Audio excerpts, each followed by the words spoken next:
बंगाल वालों अगर बुरा नहीं माने तो एक बात अर्ज करूं हाथ जोड़ के, मस्जिदों के 2-2 करोड़ के मीनार बनाने की बजाय कोशिश करो कि वो 2-2 करोड़ गरीबों पे खर्च करो और उनको मजबूत करो। अगर हमारी कौम 10 साल में मजबूत हो गई तो 2 नहीं बल्कि 10 करोड़ के मीनार हम बना सकेंगे।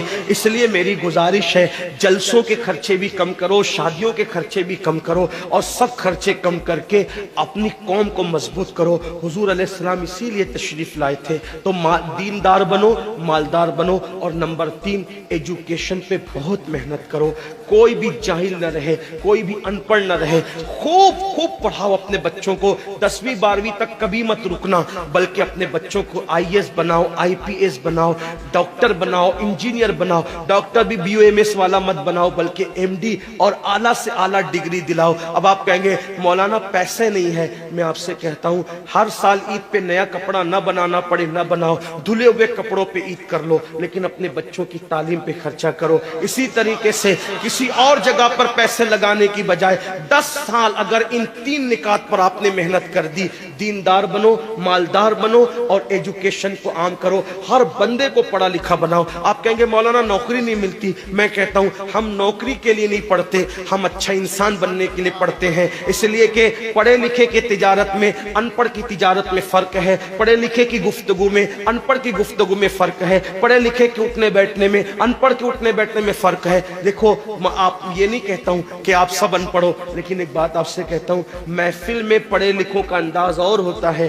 अनपढ़ लोगों का अंदाज और होता है। खाने में, पीने में, उठने में, बैठने में तालीम को आम करो, दुनिया भी पढ़ाओ, आखिरत भी पढ़ाओ। अपने बच्चों को इतना इल्म दो कि वो मुसलमान रहे, सच्चे मुसलमान रहे, और अपनी बच्चियों को भी इतना इल्म दो, सच्ची पक्की मुसलमान रहे। और स्कूल, कॉलेज, यूनिवर्सिटी में आला से आला तालीम दिलाओ। और याद रखना, गुर्बत का बहाना मत बनाओ। बिटिया की शादी होती है तो लाखों रुपए कहां से आते हैं, और आपसे कहता हूं 8 घंटे मेहनत करने की बजाय 16 घंटे मेहनत करो। मेहनत में पीछे मत हटो, अपने बच्चों को पढ़ाओ। सिर्फ 10-12 साल हिंदुस्तान के तमाम मुसलमान मेहनत करके अपने बच्चों पे मेहनत कर लें, कोशिश कर लें, काविश कर लें, तो देखना नक्शा बदल जाएगा। ये भी आपसे कहता हूं, एक बात कहता हूं, मना नहीं कर रहा हूं, अगर मुझसे गलती हो तो मेरे उलमा इस्लाह करेंगे, आप मेरी जात को देख के कबूल नहीं करना। बाप के चेहलुम पर 40 देग पकाने की बजाय 1 देग पकाओ। उन 40 देगों का खर्चा बचाकर किसी बच्चे की तालीम पर अपने बाप के इसाले सवाब के लिए खर्चा कर दो।